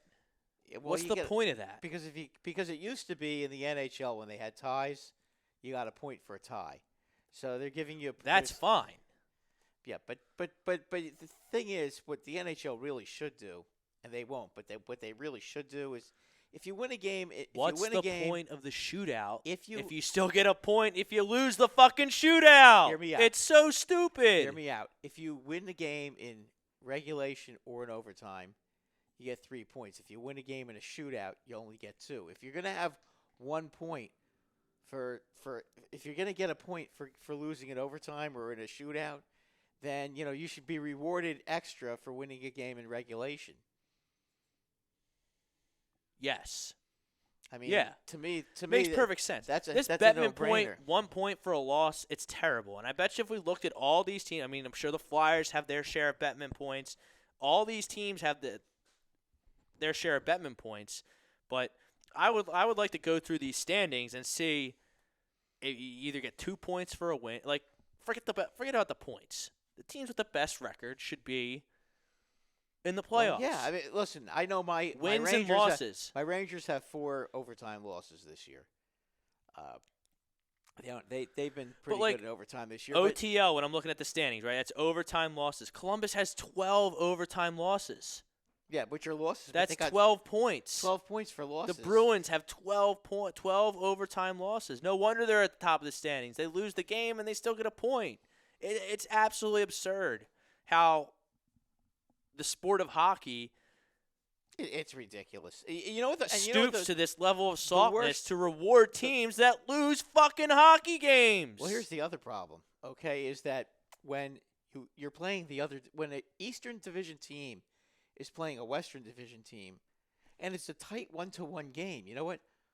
both teams are going to make sure they get that point. You get a point. They're not even going to try to score. They're just going to play defense and go to the get shootout. their point, and then they'll worry take about their chances. They'll take their chances in overtime in the shootout, but make sure they at least get the 1 point.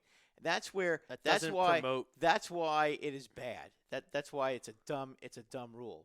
And the other thing is, I mean, when a team is playing, if you're playing a bad team, okay, let's say that you're playing the Red Wings, okay, and it's 1-1 and there's like 2 or 3 minutes to go, okay, you're not going to worry about. You're going to just make sure you get that point because you know you're going to smoke them in overtime when you get to play 3-on-3 against them. Or a shootout because they don't have anybody. You just want to make sure you don't lose that game and get no points. You want to make sure you get 1 point first and then go for the second point, which is just it's not conducive to trying to win games. You know, make it matter that you win a game in regulation if you're going to have the Bettman point. It's absurd, and I hate it. Yeah, I don't like it either. I hate shootouts, by the way. I've been telling you that for years. I just think the shootout's ridiculous. Just end the game after 60 minutes.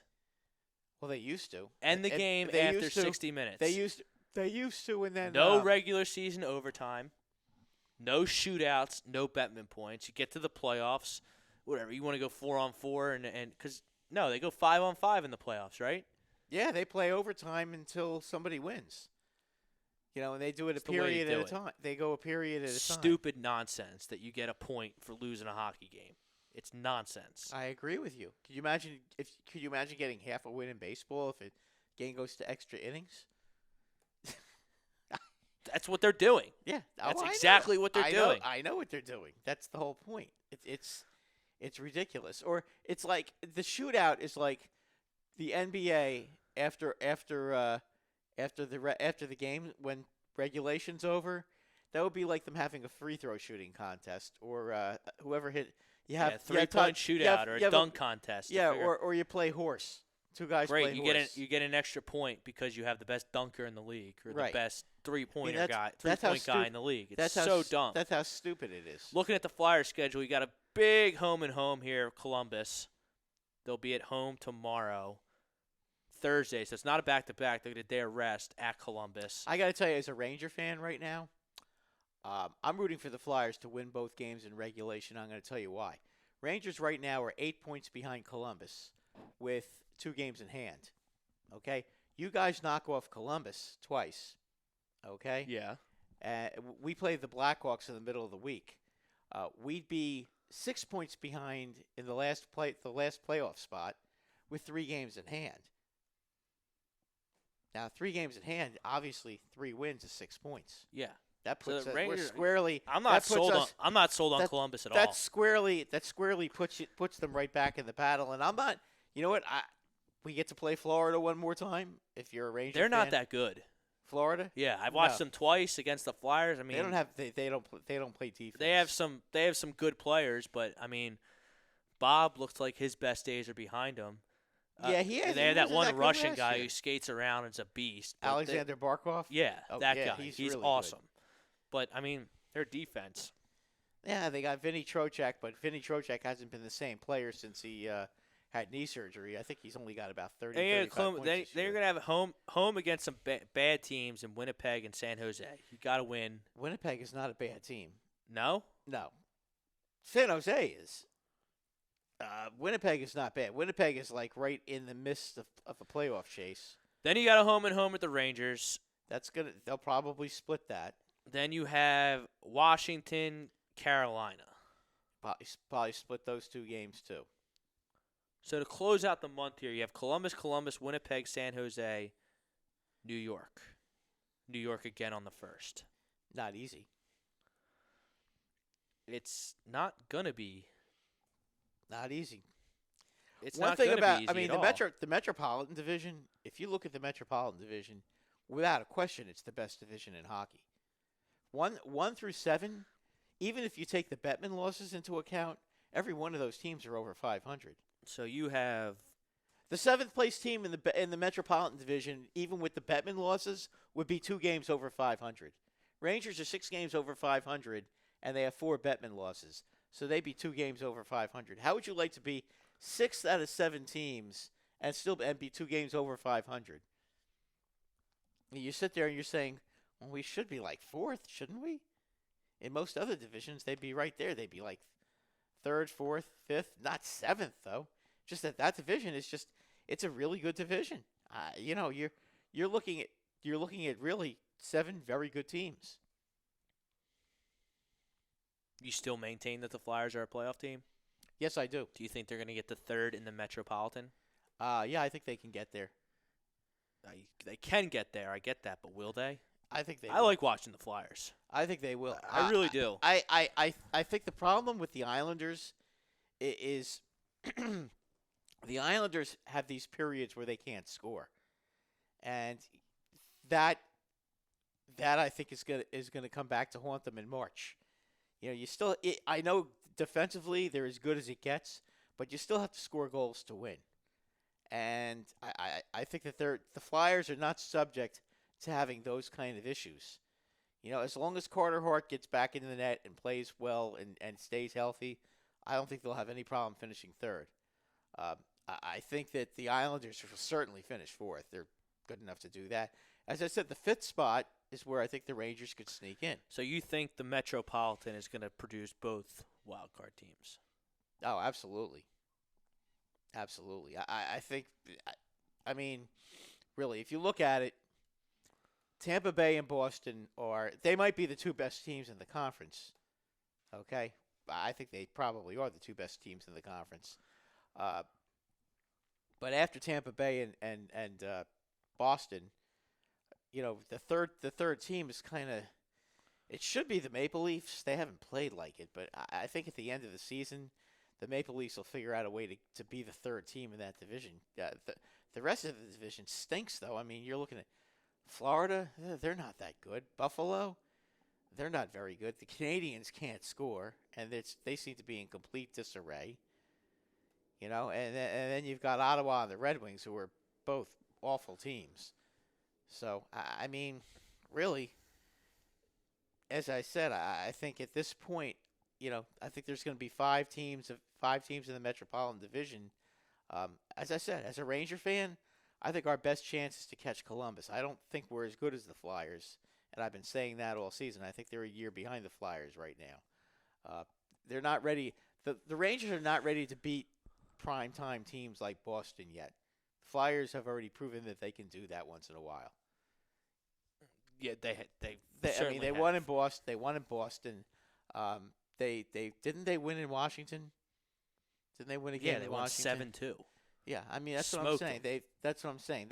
They've proven that they can win they can win games like that on the road. The Rangers haven't, as well as they played on the road, they haven't been able to prove that they can beat top teams on the road.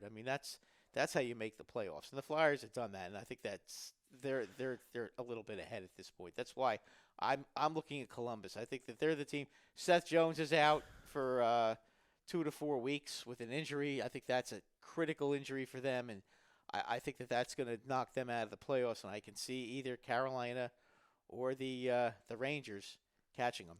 7 of them. I'll piggyback on the boys last night on agree to disagree. Can they go 7-6 on the road and kind of right this road? Who are they playing? Remaining road games. I think they can get to 7 because some of the teams that they are playing aren't that good. Yeah, but they haven't exactly beaten good teams on the road either. You're correct. Beaten Brad. bad. They've lost to bad teams on the road. That's the problem. Well, the Sixers. I don't think the Sixers are that good. The Sixers are talented, but I don't know if they're necessarily a good basketball team. They don't play. They don't. Their talent doesn't translate to good basketball. They play Matador defense on the road, and I don't understand why they can play shutdown defense at home and Matador defense on the road. It doesn't make sense to me. They only play good when everyone bitches and moans. So you mean when their backs are to the wall? Right. So when there's adversity. When there's adversity, they play well. But it has to be adversity from respected national media people like Shaquille O'Neal, Charles Barkley, Stephen A. Smith, the Chris Broussards, anyone on the national side. When it gets so bad that the national people start to notice. Bring up the rest of their road schedule. Okay, but when it gets so bad that the national people are notice how bad, because sometimes, when we look at the team under a microscope, the New York teams are the same way. We overreact. We Well, yeah, we always maybe overreact to our own teams. We got it under a that's microscope. We normal. see every play, and we live and die, especially in You also see their flaws, great, their terrific warts. fan bases. You also see a great player. You'll see their warts too because you're seeing them every night. But when the criticism gets to the national level, that's when this team responds, and they'll throw in a couple good games. And then when the national people start to lay off them, they go back to being a bunch of bags. It's been a frustrating season for the Sixers. I don't know I'll be happy if this team wins a playoff series. I'll be happy if they win a playoff series. That's where I'm at with this team. Who are they playing? So they have 13 games on the road. Saturday, 8:30 primetime, they're at Milwaukee. That's a Stone loss. Then you're at Cleveland. You better beat They Cleveland. better win that game. You better beat 1-1. Cleveland. Then you're at the Clippers, at the Lakers, loss. All right, so 1-3. At Sacramento. 2-3. I don't know about that. Oh, I think they'll beat Sacramento. I don't know about that. Because it wouldn't surprise me if they took one against the LA teams and dropped to Sacramento. So they'll still be 2-3. Then they'll. Who's next? But you understand what I'm saying? Like, Yeah. if you beat an LA team, then you can't lose to the Kings. That's not what good teams do. It's frustrating. That would be like them to do that. Then it would be typical Sixers for them to do that. Then you're at Golden State. God That's a forbid win. that should So that's be a win. 3-3. Then they're home. Then they're home. Then they're home. Then they're at Charlotte. All right, so 4-3. They suck. Then they're at Minnesota. 5-3. At Chicago. 6-3. At Washington. 7-3. At San Antonio. 7-4. At New Orleans. Don't see that going well. Probably 7-5. So you already have them at 7. At Memphis, who could be fighting like hell for a playoff spot All right, there. so at very worst, 7-6. At very worst, I mean, I could But see it could 9-4. be worse. I could see 9-4 too. But like, At very least, they're going to win at least 6 of those games. I mean, they almost have to because they're. and then home games, yeah, they got Indiana and Toronto left. They're done with Boston. They got the Rockets coming to town down the But stretch. they can beat here. They anybody. got Milwaukee They can coming. beat anybody at home. Yeah, they can. I don't know. If someone wants to tell me that they have this Sixers team figured out and they know exactly how everything's going to pan out with the Sixers team, I think they're stone liars. Absolutely nobody knows. Well, how many games do they have left? They have 27 games. 27 games left. So that's 14 at home and 13 on the road. So That they'll is- probably go 12-2 at home, and they'll go 7-6 on the road. So they'll win 19. They'll win 19, and they'll go 19-8. So how many wins do they have? right Sounds now? like too many wins. How many wins do they have right now? 34. So they're going to win around 53, 50. They're going to win around 52, 53 games. That's about right. Can they beat the Heat 4 out of 7 games? Can they beat the Pacers 4 out of 7 games? If they Can they have- beat Boston 4 out of 7 If games? they have home Toronto court- and Milwaukee, they can't beat 4 out of 7 games. I don't care who's home, who's away. Those teams are If they way get- better than the Sixers. if they get home court, they're they can better beat- coached. They have better talent, and they're just flat better. If they have if they have home court, I think that they can beat both those teams. I mean, Boston's kind of the team that I feel most confident against, even though they just got smoked by Boston. I think that they can. I mean, it all depends but on they Joe. also- If but Joe's they going won- to show up. But they and- won the first 3 games against Boston, Rob. There was no way Boston was going to let them get swept. 9-19 they are on the road, Brad. The Sixers. I think that's going to improve, though. It can't get worse. Yeah, but they're Hopefully playing, not. But they're playing some of the dregs of the NBA. I mean, Cleveland and Golden State. I mean, there's no way they're going to lose to those teams. I mean, what if Curry's playing? I doubt Curry's going to play this year. I think he's going to play. But Curry's only one guy. That team is terrible. Yeah, but the Sixers get eaten up by point guards. They get eaten up. I understand by point that, but guards. that's All you have to do is throw a pick and roll for Steph and have him launch a 3, and the Sixers aren't going to know what to do at all. when do they play? When do they play? They play him a couple of times. They play him twice, once at home and once. When do they play him in March? I guess they play him in March. Yeah, they play right? him in March. Both are I- primetime games. Do you really think that they're going to bring him back and risk him re-injuring himself? So I can't imagine if Golden No, State's because I out think of he it, wants to play because I think he wants to be on the Olympic team. but they'll still take him in the Olympic I team. know, even but I if think he doesn't- wants to play. Maybe he wants to play just so that he can prove to himself that he's healthy. Maybe that's it. But if I'm Golden State, he's going to be able to do. He's in a position where he's going to be able to do whatever he wants. If Yeah, he wants to tell I Steve guess. Kerr, he wants to shoot. Go out there and play a couple minutes and shoot some threes, and he's going to be able to. If he's told Steve Kerr that I'm a little sore today, I don't want to play, he's not going to play. I mean, if I was Golden State, I wouldn't want him on the court. I would just say, you know what, we're trying to get as high. I'm as just high a saying pick he in the seems to draft. be. He No, seems to I be the understand highest that. profile guy who's excited about playing in the Olympics, which are in August in Tokyo. Some guys actually do like playing there. Playing the Olympics. Remember I get it. Carmelo Anthony Melo's used to love always playing. three gold, most gold medals in U.S. history. And he used to love playing in the player. Olympics. 3 gold medals. Yeah, he used to love playing in the Olympics. And as an offensive player, that was perfect place for him because he could both drive and shoot outside shots. But getting And back, he never passed. getting back to the Sixers, though, right now you're 5 games back of Boston, the 3 seed. Can you make up 5 games on Boston? Boston's been pretty inconsistent this year too. I mean, but you would think that Boston would they would put their noses to the grindstone and dig in. they're better coached. Yeah, you would think so. They're better coached. They're always ready to play. Kemba Walker and Jason Tatum are terrific. I mean, they have a much harder schedule at Minnesota, at the Lakers, at Portland, at Houston. The Sixers certainly have the scheduling advantage. So, I don't know. Maybe the Sixers already play. I don't know. I just don't have any. What you want to see? I don't have any confidence in the Sixers. I really Boston don't. in 4th place or 3rd place? 3rd. Well, Miami's you have to in get to 4th, and I love Miami. I love the way they're put together. I love the way they're coached. As I long- love the way they play As long as they basketball. have home court advantage, I think they could beat Miami. I don't know if they're going to. They have to get in 4th place. How many games behind Miami are they right now?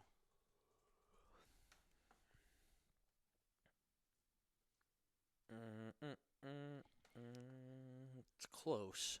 And then you got the Pacers, who are going to have Oladipo back.